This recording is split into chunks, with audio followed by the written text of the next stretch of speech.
Hello बच्चों, चलिए प्रश्न को पढ़ते हैं और समझते हैं। किसी समांतर श्रेणी का प्रथम पद ए तथा सारवंतर डी है। उस समांतर श्रेणी के प्रथम एन पदों का माध्य एवं मानक विचलन ज्ञात कीजिए। तो दो बातें बच्चों आपसे पूछी गई है। प्रश्न को हल करने से पहले प्रश्न के लिए हम मुख्य अवधारणा लिख लेते हैं। तो प्रश्न की मुख्य अवधारणा जिसकी सहायता से इस प्रश्न को हल किया जाएगा। मुख्य अवधारणा में सबसे पहले हम समांतर श्रेणी को देखेंगे या समझेंगे। तो हमें पता है जो समांतर श्रेणी होती है जिसे हम एपी भी कहते हैं। तो समांतर श्रेणी का जो व्यापक रूप होता है जिसका प्रथम पद ए हो और सारवंतर डी हो, तो इसका व्यापक रूप ऐसा होगा ए प्लस डी, उसके बाद ए प्लस 2d, और इसी प्रकार इसके पदों को लिखा जा सकता है। इसका जो एनवा पद होगा वो होगा ए प्लस एन माइनस 1d, और आगे भी इसके पद हो सकते हैं। तो यह तो एपी का व्यापक रूप आपको पता होना चाहिए। यह पहली मुख्य अवधारणा है हमारी। दूसरी मुख्य अवधारणा बच्चों हमें यह भी याद होना चाहिए कि प्राकृत संख्याओं का योगफल क्या होता है। 1 प्लस 2 प्लस 3 प्लस, यदि सभी प्राकृत संख्याएं हैं, ये एन प्राकृत संख्याएं हैं, तो इनका जो योगफल होता है वह होता है समेसन एन, और इसको लिखते हैं हम एन प्लस 1 और बटा 2। तो इसकी सहायता से इसको ज्ञात किया जाता है। एक और सूत्र है जिसका उपयोग हम यहाँ पर करेंगे, प्राकृत संख्याओं के वर्गों का योगफल, जैसे 1 का वर्ग, 2 का वर्ग, इसी प्रकार एन का वर्ग। तो इसको हम लिखते हैं समेसन एन का वर्ग, है ना। यहाँ पर आई बराबर 1 से एन तक चलता है ये। तो ये होता है एन, उसके बाद होता है एन प्लस 1, उसके बाद होता है 2n प्लस 1, और बटे में आ जाएगा 6। तो यह कुछ सूत्र है जिसकी जानकारी आपको होना चाहिए। उसके बाद देखिए माध्य क्या होता है, यह भी आपको याद होना चाहिए। तो मैं ये भी लिख देता हूं कि माध्य का सूत्र क्या होता है। माध्य माध्य होता है 1/n और समेसन xi, अर्थात प्रेक्षणों का योग बटा प्रेक्षणों की संख्या। उसके बाद मानक विचलन का सूत्र, मानक विचलन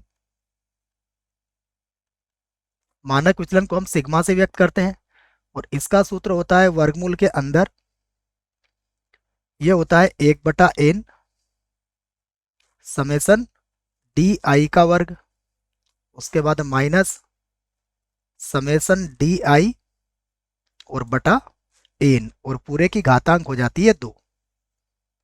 और जहां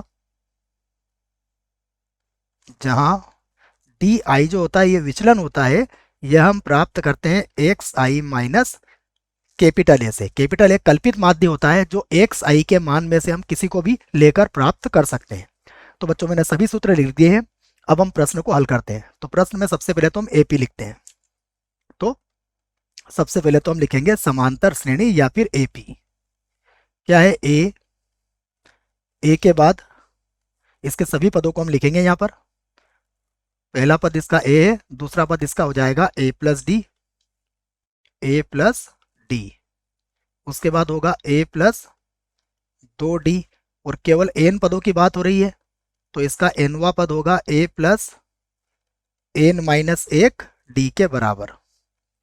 अब यहां पर हमसे पूछा गया है कि इसका माध्य ज्ञात कीजिए। तो माध्य क्या होता है, जो सूत्र मैंने लिख दिया है तो मैं लिख देता हूं इस बात को। माध्य बराबर, जिसको हम एक्स बार कहेंगे, ये होगा 1/n, और उसके बाद होगा समेसन एक्स आई बराबर, देखो इसमें पदों की संख्या तो एन ही है। अब अगर हम इसके सभी पदों को जोड़ेंगे तो समांतर श्रेणी के एन पदों का जो योगफल है उसका सूत्र हमें याद है, वही लिखेंगे यहाँ पर हम। इसका सूत्र होता है n/2, उसके बाद कोष्टक 2a plus N minus 1d के बराबर होता है। यह समांतर श्रेणी के एन पदों का योगफल होता है। तो यहाँ देखो एन से एन कट जाएगा, और ये 1/2 को आप अंदर भेज दीजिए, तो ये हो जाएगा a plus N minus 1d और बटा 2। तो ये एक उत्तर तो हमारा आ जाएगा जो पूछा गया था हमसे। और मैं इससे संबंधित जो सूत्र मैंने प्रयोग किया है उसको भी मैं यहाँ लिख देता हूँ। देखिए हमें पता है एस एन बराबर समांतर श्रेणी के एन पदों का योगफल, इसका सूत्र होता है n/2 2a plus n minus 1 D के बराबर। तो इस सूत्र का प्रयोग मैंने यहाँ पर किया है, ये बात आप याद रखें। तो एक उत्तर हमारा आ चुका है। अब हम निकालेंगे मानक विचलन के लिए। तो देखो मानक विचलन के लिए मैं क्या करता हूँ, सबसे पहले तो निकालूंगा सिग्मा या समेसन एक्स आई माइनस ए का मान। तो यहाँ पर मैंने कल्पित माध्य ए ले लिया है बच्चों, कल्पित माध्य ए लिया है। तो इसका योगफल क्या हो जाएगा, देखो हम सभी मानों को घटा देंगे, ए में से ए घटाएंगे तो कितना मिलेगा 0, फिर ए प्लस डी, ये ए प्लस डी में से ए घटाएंगे तो हमें मिलेगा डी, अगला मिलेगा हमें 2d, और इसी प्रकार हमें लास्ट में या अंतिम में मिल जाएगा ए से ए घटेगा तो n माइनस 1 डी हमें मिल जाएगा। हम यहाँ से सभी में से डी को कॉमन ले लेते हैं, तो यहाँ बचेगा 1 प्लस 2 प्लस और यहाँ हो जाएगा n माइनस 1। अब सूत्र को देखिएगा आप, हमने प्राकृत संख्याओं का योगफल का सूत्र लिख लिया है। यह सूत्र है, ये n संख्याओं का योगफल है, हमारे पास संख्याएं n माइनस 1 दी हुई, तो यहाँ भी n माइनस 1 रखेंगे और यहाँ पर भी n माइनस 1 हम रख लेंगे इस सूत्र में।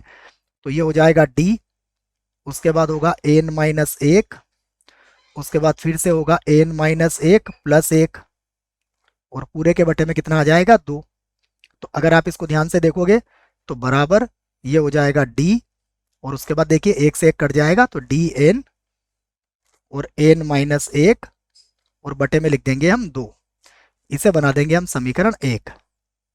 उसके बाद अब हम निकालेंगे एक्स आई माइनस ए का वर्ग समेसन के रूप में। तो यहाँ पर लिखूंगा मैं, अब मुझे ज्ञात करना है समेसन एक्स आई माइनस ए और इसका वर्ग। तो इसका वर्ग करेंगे तो देखो, तो पहले तो 0 आएगा, उसके बाद हो जाएगा डी का वर्ग, उसके बाद होगा 2d का वर्ग, घटाएंगे आप इसी प्रकार, और फिर हो जाएगा n माइनस 1 डी और पूरे का वर्ग हो जाएगा। तो फिर से वही बात समझाऊंगा, यहाँ तो d का वर्ग आप कॉमन ले लेंगे, तो यहाँ पर होगा 1 का वर्ग, उसके बाद होगा 2 का वर्ग, उसके बाद जब आप इसी प्रकार हल करेंगे तो ये होगा n माइनस 1 का वर्ग। अब इसके लिए भी हमने सूत्र लिख लिया है, उसी सूत्र को मैं आपको एक बार और दिखा देता हूं। इस सूत्र को देखिए आप, इसमें n की जगह पर हम क्या रखेंगे, n माइनस 1 रखेंगे। तो रख लेते हैं इसको, देखो यहाँ पर, तो ये हो जाएगा n माइनस 1, उसके बाद फिर से रखेंगे n माइनस 1 तो प्लस 1 हो जाएगा, उसके बाद फिर रखेंगे n माइनस 1 तो 2 माइनस 2 और प्लस 1 बन जाएगा, और पूरे के बटे में कितना है, पूरे के बटे में 6, देख लीजिए आप पूरे के बटे में 6 लिखा है हमने, ये रहा सूत्र। यहाँ पर हम इसको और आगे बढ़ाते हैं, तो ये हो गया d का वर्ग, उसके बाद देखिएगा ये कट जाएगा तो यहाँ बचेगा n, यहाँ पर होगा n माइनस 1 और यहाँ पर होगा 2n माइनस 1, और पूरे के बटे में कितना है, पूरे के बटे में 6। अभी तक हमने कितनी समीकरण बनाई है, 1 बनाई है, इसे मैं बना लूंगा समीकरण 2, और अब मैं सूत्र लगा दूंगा मानक विचलन का। तो लिख देता हूं मैं मानक विचलन, मानक, एक बार और लिख लेते हैं बच्चों इसको, मानक विचलन को हम सिग्मा से व्यक्त करते हैं, ये भी याद रखें आप। तो मानक विचलन,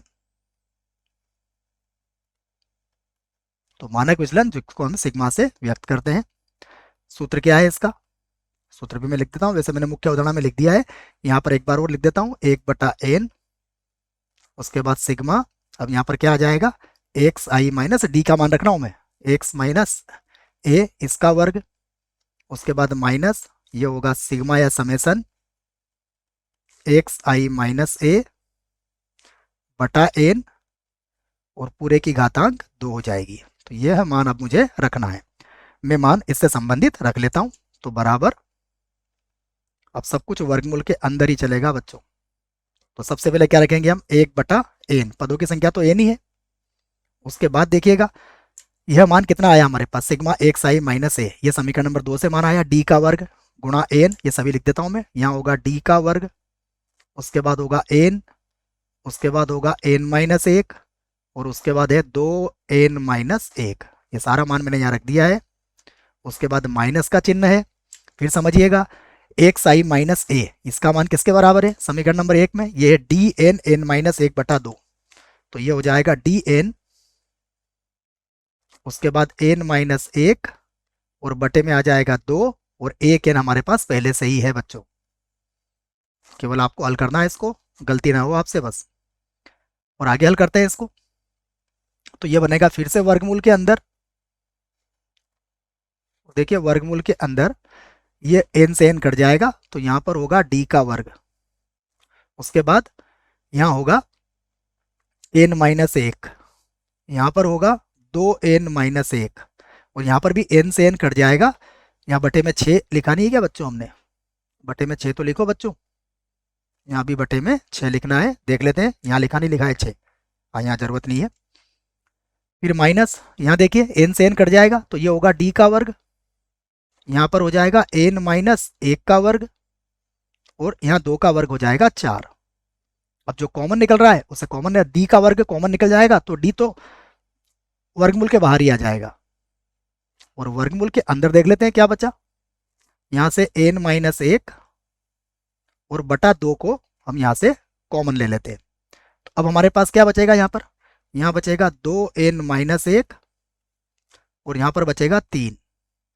उसके बाद माइनस, यहाँ पर देख लेते हैं क्या बचेगा। देखो d का वर्ग तो हमने कॉमन ले लिया है, यहाँ बचेगा n-1 और उसके बाद बटे में आ जाएगा 2। आगे हल कर लेते हैं। तो यहाँ पर है d और उसके बाद यहाँ पर फिर से हम वर्गमूल लगा देंगे। तो n-1 बटा 2, इसका लघुत्तम ले लेते हैं। तो लघुत्तम लेने के बाद ये आ जाएगा 4n माइनस का 2 माइनस का n माइनस का 3n बच्चों, है ना, गलती हो जाती है। यहाँ पर आएगा माइनस का 3n और माइनस माइनस ये हो जाएगा प्लस का 3 और दोनों का लघुत्तम कितना आया है? 6। तो अब आप इसको लिख सकते हैं d और वर्गमूल के अंदर क्या हो जाएगा, देखो यहाँ होगा n-1। इसको हल करोगे तो 4n में से गया तो ये बचेगा n और 3 में से 2 जाएगा तो बचेगा 1 और बटे में कितना आ जाएगा? 12। तो आप इसे ऐसा भी लिख सकते हो d, उसके बाद वर्गमूल के अंदर a माइनस बी और a प्लस बी के सूत्र से इसको लिख दोगे n का वर्ग माइनस 1 का वर्ग और पूरे के बटे में कितना आ जाएगा? 12। तो यह भी आपके प्रश्न का उत्तर होगा। आशा करता हूँ आपको इस प्रश्न का उत्तर समझ में आया होगा। धन्यवाद।